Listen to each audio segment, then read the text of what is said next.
Hello students, so welcome to my channel science clarity. तो आज का जो हमने टॉपिक स्टार्ट किया है that is evolution, human evolution है। ये 10th क्लास का चैप्टर है आईसीएसई का।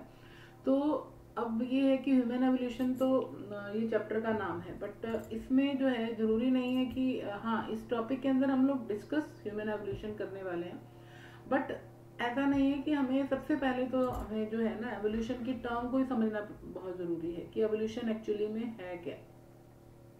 तो अगर हम ह्यूमन एवोल्यूशन की बात करें तो एवोल्यूशन जो है वो एक ऐसी प्रोसेस है जो कि बहुत स्लो एंड कॉन्टिन्यूस है, जो कि बहुत करोड़ों सालों से लगातार ये प्रोसेस चल रही है और अभी भी कंटिन्यू है, आगे भी कंटिन्यू रहने वाली है। और ये सिर्फ ज़रूरी नहीं है कि सिर्फ ये ह्यूमन की बात ही कर रहे हैं। अगर आप देखो तो यहाँ पे मैंने पिक्चर एक हॉर्स की भी लगाई हुई, मॉडर्न हॉर्स की, जो कि सारी बुक्स के अंदर आपको दिखेगा ही। ये जो मतलब पिक्चर है, और इसके अलावा ये ज़रूरी नहीं होता कि सिर्फ एक पर्टिकुलर एनिमल की हम बात करें या पर्टिकुलर एक प्लांट की बात करें या सिर्फ ह्यूमन बींग्स की बात करें। एवोल्यूशन हर किसी में हो रहा है, हर कोई जो है वो चेंज होता जा रहा है। अगर हम अपना कंपैरिजन करें पिछले सालों के साथ, वी आर आल्सो चेंज। हमें बहुत ज़्यादा हमारे में चेंजेस आए हैं, हम फिजिकली मेंटली बहुत ज़्यादा हम चेंजेस लेके आए हैं। तो इसी तरीके से अगर हम किसी स्पीशीज़ के ओरिजिन की बात करते हैं, it may be a human being, it may be a horse, it may be a dog, it may be a cat, anything else, anything. तो सबका कुछ ना कुछ एक ओरिजिन है, ठीक है। तो एवोल्यूशन जो है वो एक ऐसी प्रोसेस है जो कि कभी भी ना रुकने वाली प्रोसेस जिसको आप कह सकते हो, और बड़ी धीरे धीरे स्लो एंड कॉन्टिन्यूस प्रोसेस है जो कि मिलियंस ऑफ ईयर से लगातार चलती आ रही है। और इसके अंदर जो है हम कुछ भी चेंजेस नहीं कर सकते, जो है वो चल रहा है, ठीक है।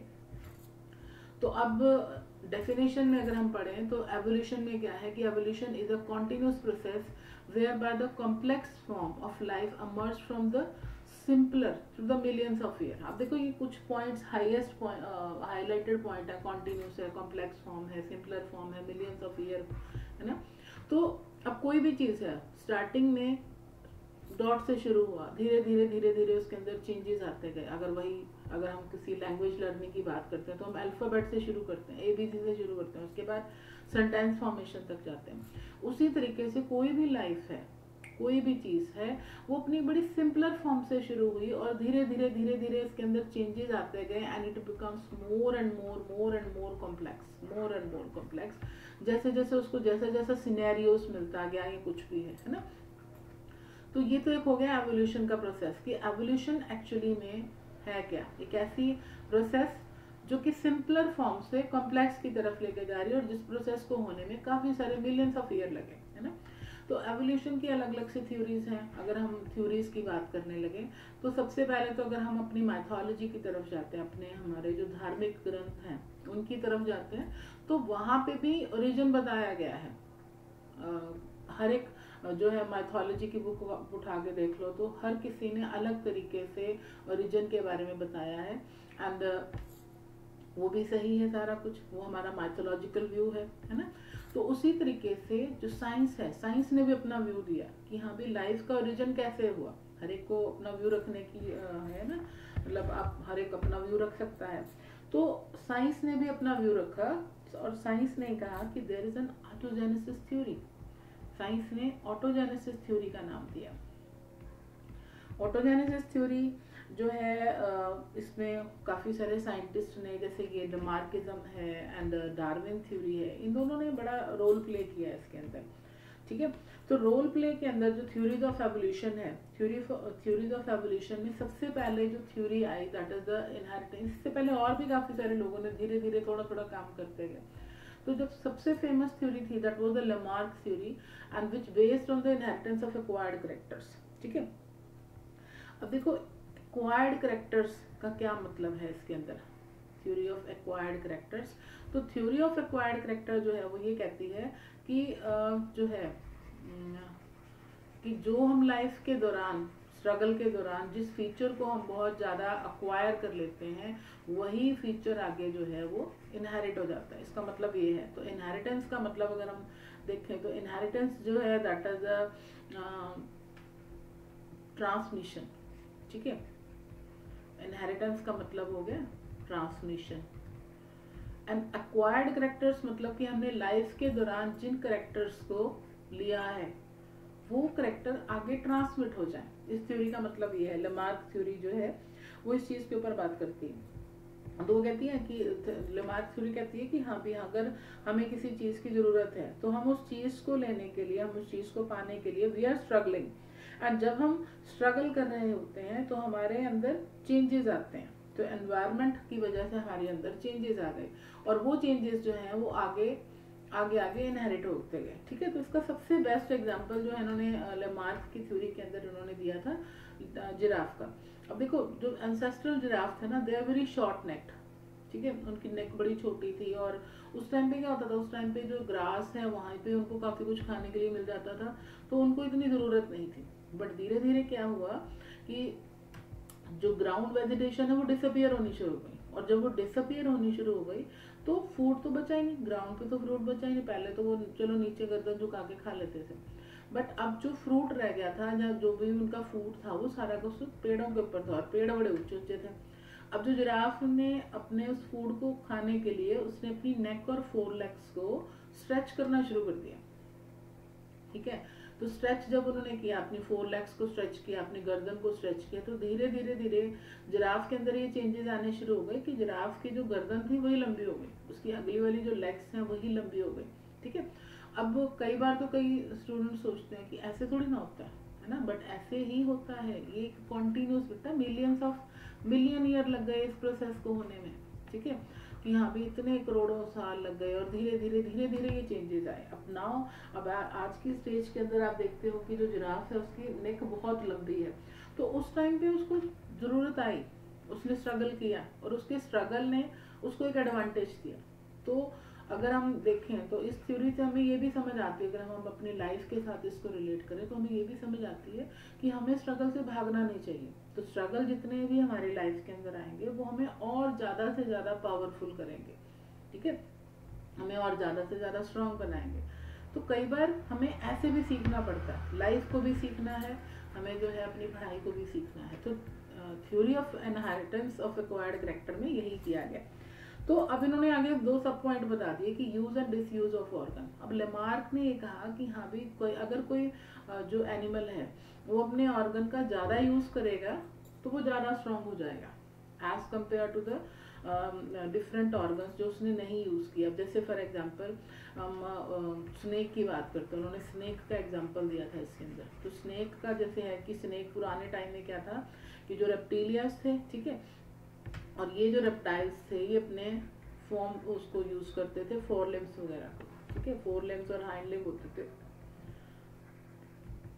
Four limb and hind limb थे, तो वो यूज करते थे। अब धीरे धीरे क्या था कि उन्होंने वहां पे रेंगना शुरू कर दिया।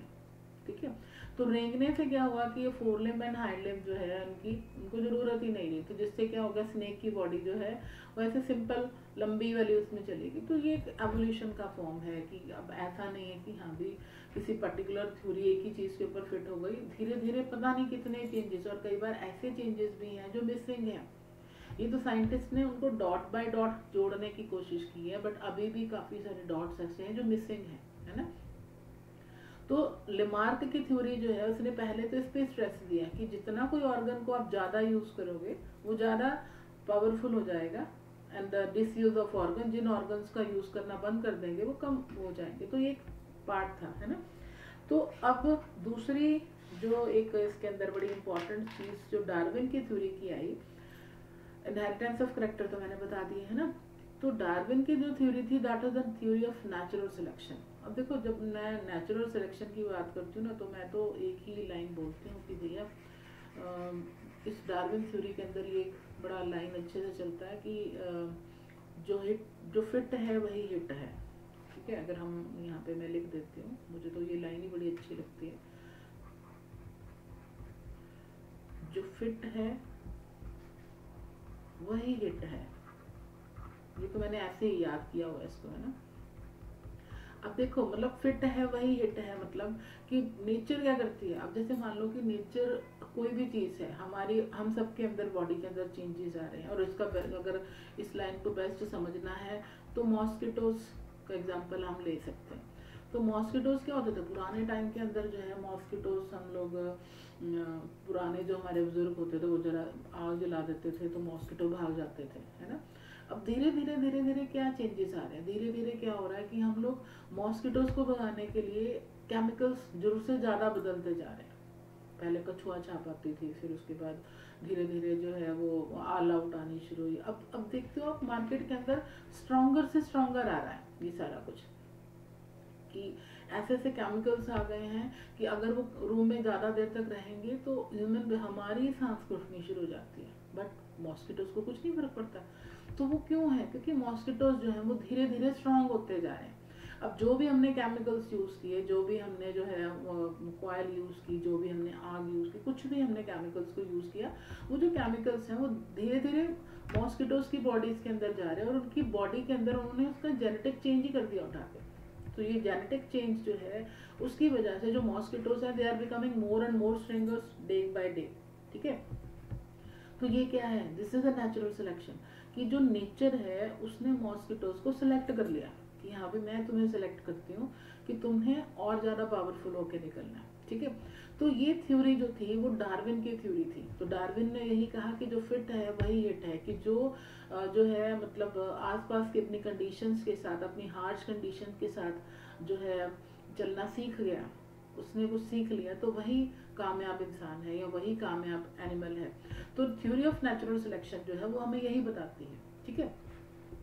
अब देखो, अब इसमें भी काफी सारे पॉइंट्स हैं कि जो theory of Lamarckism natural selection में एक आता ओवर पॉपुलेशन। अब इसी को हम फर्दर आगे एक्सप्लेन करते हैं कि जो ओवर पॉपुलेशन जो है वो उसमें कैसे है। अब देखो, ये मॉस्किटोज का एग्जांपल तो मैंने दिया है ना, तो मॉस्किटोज के एग्जांपल। अब ओवर पॉपुलेशन में क्या करते हैं? ओवर पॉपुलेशन में देखो जितने भी एनिमल्स हैं, मतलब कोई भी मक्खी है, मच्छर है, एलिफेंट है, सारा कुछ है ना। अब देखो उन सब का अपना अपना एक जो है टाइम पीरियड है कि वो कैसे जो है वो सरवाइव करेंगे उसके अंदर, है ना। अब मान लो कि जितने भी मॉस्किटोज तो कितने ज़्यादा नंबर में एग देते हैं, है ना। ऐसे ही दूसरी मक्खियाँ हैं, सब कुछ मान लो सारा कुछ जिंदा रहे, सब कुछ जिंदा रहे, तो क्या होगा? ओवर पॉपुलेशन तो बढ़ी गई भैया, उनकी अपनी एग्स की सारे की अपना अपना जनरेट कर गए सारा कुछ, है ना। ओवर पॉपुलेशन तो हो ही गई। तो उस ओवर पॉपुलेशन के अंदर सबको सब कुछ तो नहीं मिलेगा, किसी को कुछ ना कुछ, किसी को खाना नहीं मिल रहा है, किसी को रहने के लिए जगह नहीं मिल रही। तो उससे क्या हो रहा है? उससे जो है वो एक दूसरे के साथ कम्पीट कर रहे हैं, है ना। तो कंपटीशन की भावना जो है वो उनके अंदर काफी ज्यादा बढ़ गई। तो जब कंपटीशन की भावना उनके अंदर ज्यादा बढ़ जाती है तो वो ज्यादा से ज्यादा एक दूसरे के साथ लड़ाई करते हैं। तो जब ज्यादा लड़ेंगे तो नेचर उसी को सिलेक्ट करेगी जो ज्यादा स्ट्रांग होगा। तो this is the natural selection. तो ओवर पॉपुलेशन से क्या हुआ? ओवर पॉपुलेशन से नंबर उनका बढ़ गया, उनकी रिक्वायरमेंट्स सेम थी, वो सारी बढ़ गई। तो उन्होंने एक दूसरे के साथ फाइट किया, मतलब उन्होंने एक दूसरे के साथ स्ट्रगल फॉर एग्जिस्टेंस किया। उन्होंने एक दूसरे की अपनी एग्जिस्टेंस को वो करने के लिए स्ट्रगल करते रहे कि भाई मुझे ठीक करना है, मुझे ऐसे करना है, ठीक है।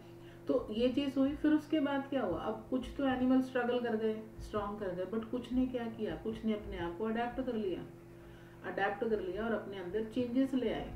उन्होंने अपने आप को उस माहौल के अकॉर्डिंग ढाल के अपनी बॉडी में ही चेंज ले आए। जैसे मॉस्किटो का एग्जांपल मैंने दे दिया कि वो वही चेंज कर गया अपने आप को।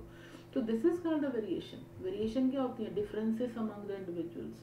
अगर आपने जो है एक गैलापागोस कहीं वो पढ़ा होगा, कहीं आइलैंड है गैलापागोस, तो वहाँ पे जो है डार्विन की थ्योरी में डार्विन फिंचेस वाला एग्जांपल आपने पढ़ा होगा।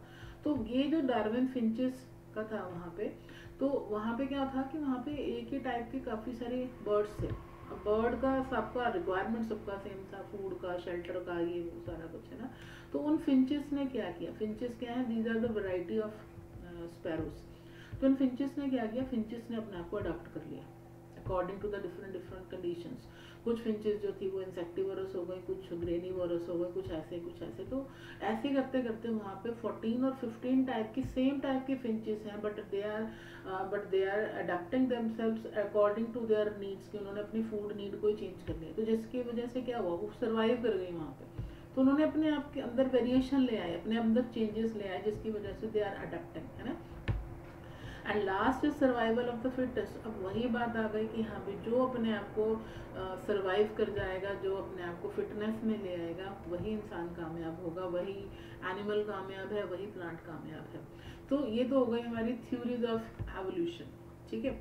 अब थ्योरीज ऑफ एवोल्यूशन जो है इस तरीके से इन दोनों साइंटिस्ट ने अपने आप को एक्सप्लेन करने की कोशिश की।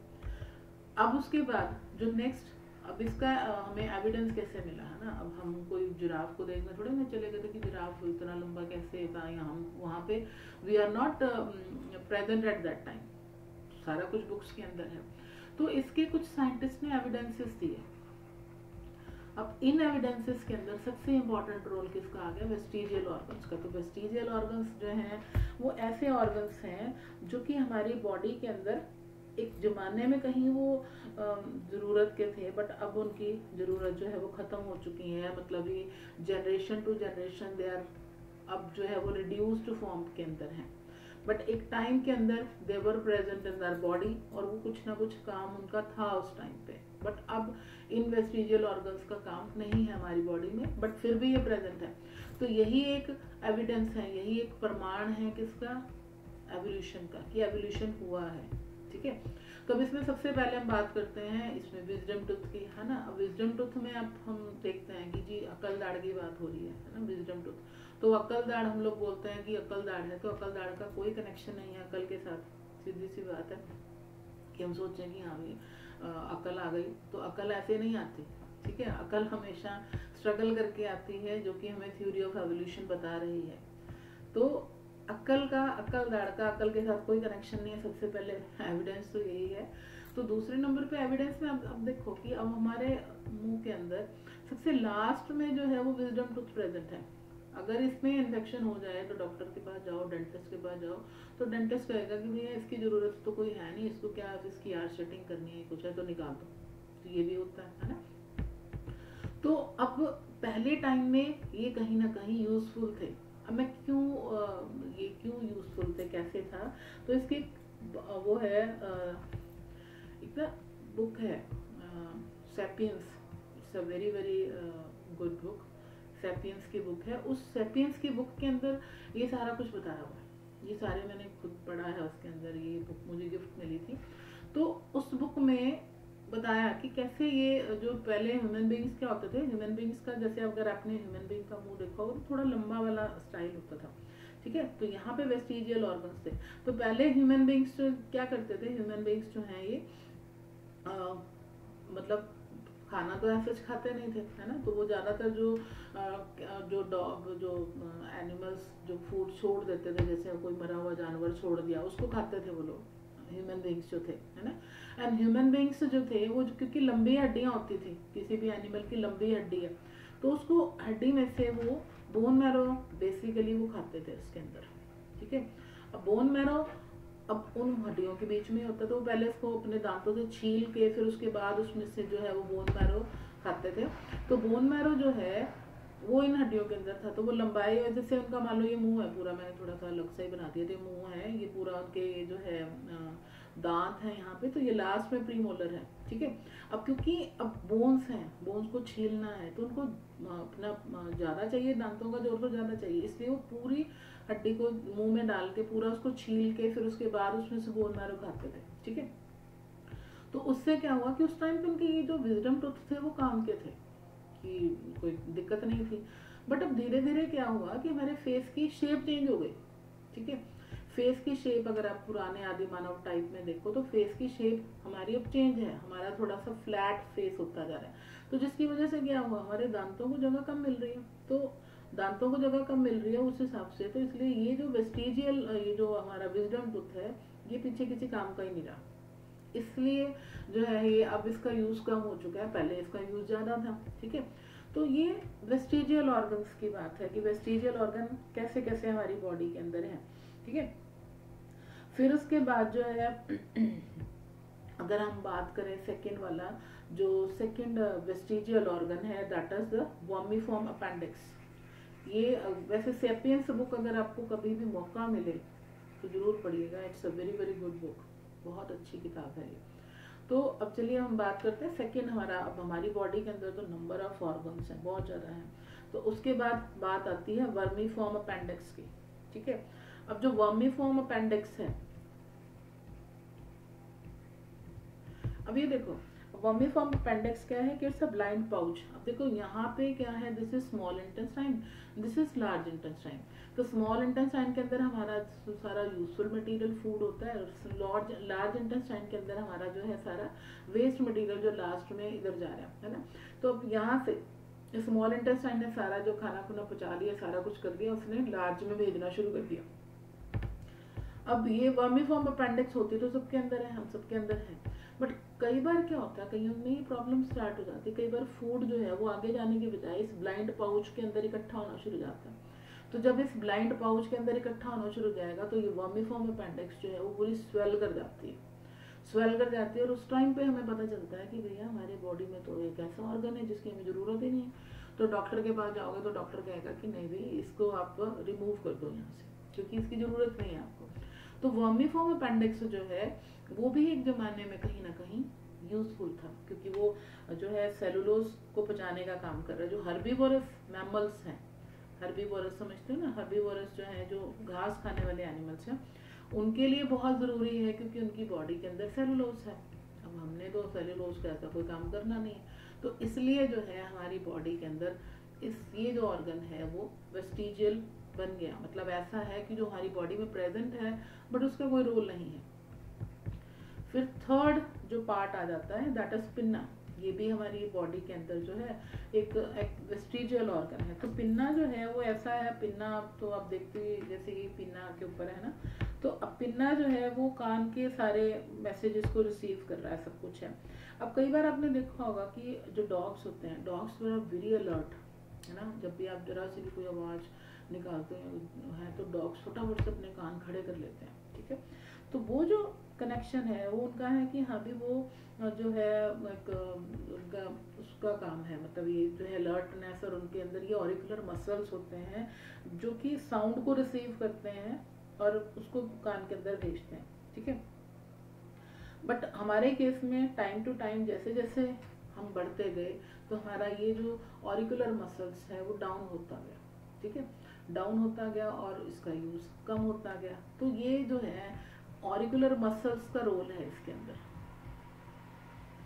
ठीक है। ऑरिकुलर मसल्स जो हैं ये हमारी हेल्प करते हैं कि कैसे हमने जो है कान को जैसे मूवमेंट है वो करनी है। डॉग एनिमल्स के केस में ये बड़ा स्ट्रांग होता है, तो हमारे केस में क्या हुआ, इसकी एक्टिविटी ना होने की वजह से ये भी एक वेस्टिजियल ऑर्गन बन गया।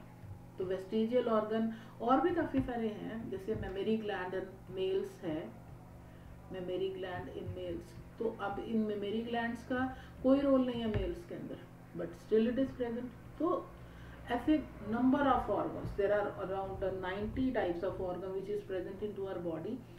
दे are vestigial in function because they are present but they have no function in our body, ठीक है। तो ये हमारा टॉपिक यहाँ पे है।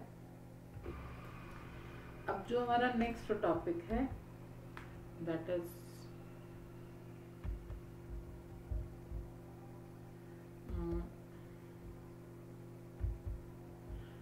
Human evolution. अब क्योंकि ये चैप्टर ही आपका ह्यूमन एवोल्यूशन है तो इसके ऊपर तो हमें बात करनी पड़ेगी ना। तो वो तो सारा था एक एवोल्यूशन का पार्ट है ना, जो हम सभी बुक्स के अंदर देखते हैं। तो ह्यूमन एवोल्यूशन जो था वो सबसे पहले जो है वो शुरू किया था Karl Linnaeus. Karl Linnaeus was a scientist जिन्होंने नाम दिया था होमो सैपियंस का। अब देखो इतने सारे एनिमल्स हैं पूरी उसके अंदर, वर्ल्ड के अंदर हर एक का नाम है। तो Karl Linnaeus was a scientist जिन्होंने नाम दिया था होमो सैपियंस का। तो होमो सैपियंस हम लोग आते हैं किस ऑर्डर के अंदर, प्राइमेट। प्राइमेट मतलब ये कह लो कि जो आसपास के जो गोरिल्लास हैं या जो चिंपैंजीज हैं, सारा कुछ है, वो सारे हमारे फ्रेंड हैं, प्राइमेट्स, ठीक है। प्राइमेट्स, मंकीज, एप्स सारे के सारे इसी के साथ आते हैं। तो जब ह्यूमन एवोल्यूशन शुरू हुआ तो उस टाइम पे क्या हुआ, उस टाइम पे आइस एज थी, बहुत ज़्यादा कूल टेम्परेचर, ग्लेशियर ही ग्लेशियर सारी तरफ। तो कॉमन एंसेस्टर जो एप्स और ह्यूमन बींग्स का था वो क्या था, वो ट्रीज के ऊपर रहता था। जैसे मान लो कि हमारा अब अलग है, मंकीज, एप्स, ये सारे क्या हैं, ये सारे के सारे these are all the primates, हम भी इसी ऑर्डर के अंदर आ रहे हैं। तो ये हमारे क्लोज रिलेटिव्स हैं, ठीक है। तो उस टाइम पे जो है ह्यूमन बींग्स का जो कॉमन एंसेस्टर था, इन सब हम सबका कॉमन एंसेस्टर जो था वो पेड़ों पे रहता था, है ना, पेड़ों पे रहता था। और वहीं पे ग्राउंड में 4 लिम्स के ऊपर चलता था, जैसे 4 उसकी लिम्स होती थी। और हम लोग 4 लिम्स से कैसे आ गए, हम लोग जो है बाइपिडल मोड में आ गए। तो अब जो स्टोरी ऑफ मैन है वो अगर हम सोचे तो फॉसिल से हमें पता चलता है कि कैसे कैसे क्या क्या चेंज आया। और सबसे ज़्यादा जो ये मिलते हैं वो अफ्रीका के अंदर जो है, अफ्रीका कॉन्टिनेंट के अंदर सबसे ज़्यादा एवोल्यूशन अगर आपको ढूंढना है, कुछ पता करना है, तो वहाँ पे जाके सर्च की जा सकती है। तो वहाँ पे सबसे ज़्यादा जो फॉसिल्स थे वो हमें मिले, ठीक है। अब ये जो फॉसिल हैं, अगर हम ह्यूमन बींग्स की बात करें तो इसका ओरिजिन जो है वो 15 से 20 मिलियन ईयर्स अगो, इतने करोड़ों साल पहले जो है ह्यूमन बींग्स, हम लोग जो हैं दुनिया में आ चुके थे, ठीक है। अब ये जो था इनका एप लाइक, अब इनका कैसे सिस्टम था। अब शुरुआत में जो थे they are ape like, human beings जो भी थे वो एप लाइक थे। और हम सबका एक एप लाइक कॉमन एंसेस्टर था, ठीक है। और वो जो कॉमन एंसेस्टर था उसी से सारा कुछ चेंजेस आए, ठीक है। तो ह्यूमन जो है, अगर आप उसकी बात करो जो है ह्यूमन एवोल्यूशन की, तो इसमें मैं आपको दिखाती हूँ कि जैसे ये जो हमने यहाँ पे देखो, ये सबसे पहले जो था दिस इज रामाप्थिकस, है ना, ये रामाप्थिकस था। फिर उसके बाद ये जो है ऑस्ट्रेलोपिथेकस आया, फिर होमो हैबिलस, होमो इरेक्टस, ये जो है निएंडरथल मैन, फिर क्रोमैग्नन मैन, मॉडर्न मैन। तो ये सारे क्या हैं, this is all the evolution stages. बहुत ज़्यादा इसमें चेंजेस आए, धीरे धीरे चेंजेस आए, उनके जो है मेंटल कैपेसिटीज में चेंजेस आए, उनके फिजिकल फॉर्म में चेंजेस आए, उनकी स्किल्स में चेंजेस आए। तो जिसकी वजह से क्या हुआ, ये एवोल्यूशन जो है वो आगे की तरफ चलता गया, ठीक है। तो अब सबसे पहले हम बात जो करते हैं वो ऑस्ट्रेलोपिथेकस की करते हैं, ठीक है। तो ऑस्ट्रेलोपिथेकस जो है, वो उसमें क्या चेंजेस थे, मैं रब कर देती हूँ यहाँ से ताकि क्लियर हो जाए क्यों नहीं हो रहा। हाँ जी, ये देखिए कि ऑस्ट्रेलोपिथेकस की हम बात करते हैं। तो ऑस्ट्रेलोपिथेकस जो है इट्स अ फर्स्ट, रामाप्थिकस था इससे पहले, तो वो काफ़ी हद तक जो है it was looking ape like, सारा कुछ था उसके अंदर। तो अब यहाँ पे जो है ब्लैक पेन यूज करते हैं, अच्छा चलो। अब इसमें जो है ऑस्ट्रेलोपिथेकस, ठीक है जी। अब इसमें देखो कि ये इसका कैसा स्ट्रक्चर था, स्मॉल, है ना, स्मॉल थे बॉडी वाइज, स्मॉल स्टेचर्ड थे, मतलब ये थे कि उनकी कद काठी जो थी वो छोटी थी as compare to the next. और ये कह लो कि 120 सेंटीमीटर ही इनकी हाइट थी, ठीक है। और उसके अलावा ये थोड़े से स्ट्रेट, मतलब नियरली स्ट्रेट थे, पूरी तरह स्ट्रेट नहीं थे ये चलने फिरने के अंदर, they are nearly straight. And इनकी जो क्रेनियल कैपेसिटी थी, क्रेनियल कैपेसिटी का मतलब है कि ये किस हद तक अपना जो ब्रेन को यूज करते थे, that is 450 to 600 centimetre cube, इतना इनका लेवल था, है ना। और इनकी जो पेल्विस थी, इनका lumbar curve and broad pelvis. अब ये देखो, ये जो एरिया होता है दिस द पेल्विस एरिया, तो ये थोड़ा ब्रॉड था। और उसके अलावा जो था इनका लंबर कर्व, ये जो एरिया है यहाँ पे, ये देखो कर्व है इसकी बॉडी के अंदर, ठीक है। और उनके जो टीथ थे वो भी dental arc very smooth, and teeth का जो ऐसे पैराबोला टाइप थे, जैसे पैराबोला होता है ना, ऐसे करके टीथ का जो डेंचर था वो इस तरीके से था। और इनके जो कनाइन्स थे, कनाइन मतलब ये जो साइड वाले दांत हैं, वो इतने ज़्यादा जो हैं वो बाहर की तरफ प्रोजेक्टेड नहीं थे, और सिमिलर गैप था वहाँ पे बीच में, इंसीजर और कैनाइन के बीच में गैप था इनके। तो इस तरीके से ऑस्ट्रेलोपिथेकस जो थे दे आर प्रोग्नैथस, एक टर्म है प्रोग्नैथस। तो प्रोग्नैथस का मतलब होता है कि प्रोट्रूडिंग आउटसाइड, कि इनका जो मुंह था मतलब बाहर की तरफ ज्यादा निकला हुआ था। अब ये आप देख ही सकते हो, ये देखो उनका फेस काफी ज्यादा, जो मैंने अभी ह्यूमन एवोल्यूशन का बताया कि वो लंबी लंबी जो है वो हड्डियां यूज करते थे और उनके बीच में से बोन मैरोस लेते थे। तो ये देखो उनका फेस कितना लंबा है आगे से, तो ये ऑस्ट्रेलोपिथेकस हो गया, ठीक है। तो ऑस्ट्रेलोपिथेकस जो था ये इस तरीके से, ये इसके फीचर्स आप थोड़े थोड़े नोट कर सकते हो, पेपर के अंदर आ सकते हैं। फिर उसके बाद हम बात करते हैं नेक्स्ट वाला रैंक, हम नेक्स्ट की तरफ चलते हैं। तो नेक्स्ट जो है वो है हमारा होमो हैबिलस। अब होमो हैबिलस जो है it is first man like. इसके जो पहले फीचर थे वो पहले इंसान जो था उसकी तरह हमें दिख रहे हैं, और इसकी जो हाइट थी उसकी हाइट से थोड़ा सा ये लंबा हो गया, that is 150 centimetre tall and जो है नियर अबाउट 4.5 to 5 फीट ये इसकी लेंथ हो गई। और इसका क्या था, बाइपेडल मोड था। अब आप इसको देख रहे हो कि दो टांगों पे चल रहा था, पहले वाला थोड़ा झुका हुआ था, ठीक है। तो ये बाइपेडल मोड इसका आ गया। और इसके अलावा जो है इनका लार्ज हेड था, large head and less protruding face. ये बड़ी इंपॉर्टेंट चीजें हैं ये जो है, मतलब इनका उसका फेस देखा था आपने ज्यादा बाहर निकला हुआ था, इसका थोड़ा सा कम है, तो this is less protruding face, ठीक है जी। तो ये जो था दैट इज होमो हैबिलस की स्टोरी थी ये वाली, ठीक है। फिर उसके बाद हम नेक्स्ट जो बात करते हैं दैट इज होमो इरेक्टस। अब होमो इरेक्टस जो था ये 120 to 150 सेंटीमीटर, ठीक है, इतनी इसकी हाइट थी, 5 से लेके 5.5 फीट इतनी हाइट में था ये। और इसके अलावा होमो इरेक्टस जो था it's a first ancestor, first ऐसा पहला पूर्वज, हमारे पहले पूर्वज थे जिन्होंने क्या किया था, जिन्होंने हंटिंग स्टार्ट कर दी थी, ठीक है। उन्होंने फायर को यूज किया और हंटिंग को शुरू किया कि एनिमल्स को कैसे आपने हंट करना है ना।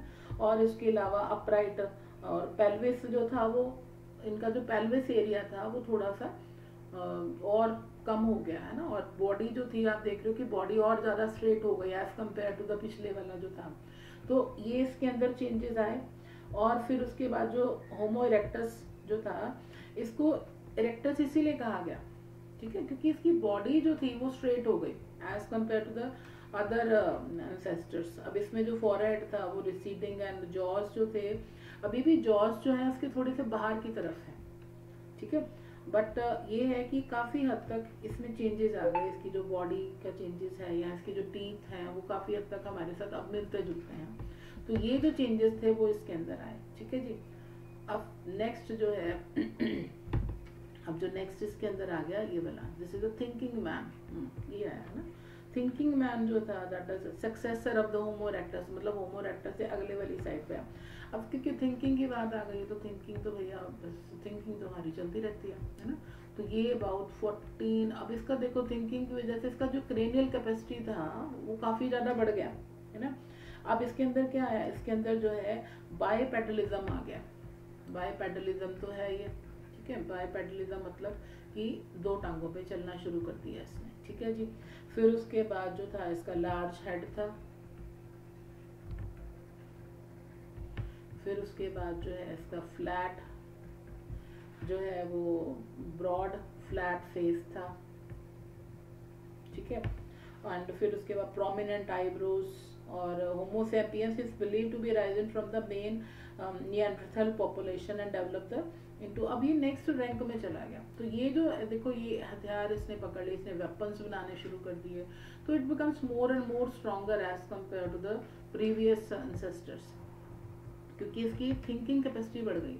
And whenever there is a thinking capacity का इंक्रीज होना, तो इट मीन्स कि वहाँ पे जो है उन्होंने अलग अलग टूल्स को सीखना, क्योंकि फायर सबसे बड़ा इम्पोर्टेंट वो था। अब जैसे वही सैपियंस की बुक के अंदर उन्होंने बताया कि अब उनमें है कि कैसे एक जो डॉग है, हम कहते हैं कि डॉग जो है वो बड़े अच्छे हमारे फ्रेंड्स होते हैं, बट डॉग्स का जो कनेक्शन है वो अब का नहीं है। डॉग्स का कनेक्शन करोड़ों साल पहले का है, क्योंकि पहले क्या होता था, पहले जिस टाइम पे एक एनिमल को मार दिया जाता था ना, तो सारे एनिमल जैसे शेर वगैरह सारे उसको खा जाते थे। तो ह्यूमन बीइंग्स और ऐसे होते थे जो डरते थे इन सबसे, क्योंकि उनको फायर का यूज नहीं आया था या कुछ है। तो वो वही मैंने पहले बताया कि वो उसको लंबी लंबी बोन्स को छील के तो उसमें से बोन मैरो खाते थे, जिसकी वजह से उनका जो वेस्टिजियल ऑर्गन थे, उनके दांत थे, वो ज्यादा जो है विजडम टूथ ज्यादा स्ट्रॉन्ग थे, है ना। तो अब उस टाइम पे क्या होता था कि ह्यूमन बीइंग्स अकेले जाते थे, डरते थे, क्योंकि ऑलरेडी वहाँ पे बड़े बड़े भयानक एनिमल्स बैठे हैं। तो उस टाइम पे इनको साथ जो था वो देते थे डॉग्स, क्योंकि डॉग्स भी डरते थे। तो जिस टाइम पे वो एनिमल्स खा पी के चले जाते थे, फिर ये जो है वहाँ पे जाके उसको खाते थे, उस एनिमल को, उसके मांस को खाते थे या कुछ है। तो डॉग का जो कनेक्शन है वो तब से है। फिर धीरे धीरे जो है फायर का ओरिजिन हुआ, फायर के ओरिजिन के बाद फिर इस तरीके से ये सारी जो है वो प्रोसेसेस स्टार्ट हुई, थिंकिंग प्रोसेस स्टार्ट हुई। तो ये बड़ी लंबी चौड़ी प्रोसेस है और बड़ी इंटरेस्टिंग है, ठीक है। अब उसके बाद जो नेक्स्ट हमारा जो टॉपिक है दैट इज द नियोएंडरथल मैन के बाद जो है क्रो मैग्नन मैन आ गया, that is 30,000 year even more, इससे भी बहुत ज़्यादा, मतलब ये कह लो कि ये मोर एडवांस्ड,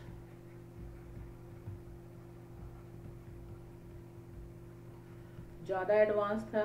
और उनके बाद क्योंकि उनके पास क्यों एडवांसमेंट थी, क्योंकि उनके पास लार्ज स्कल थी, फिर उसके बाद उनका ब्रॉड फेस था, ठीक है, और राउंडेड फोरहेड था।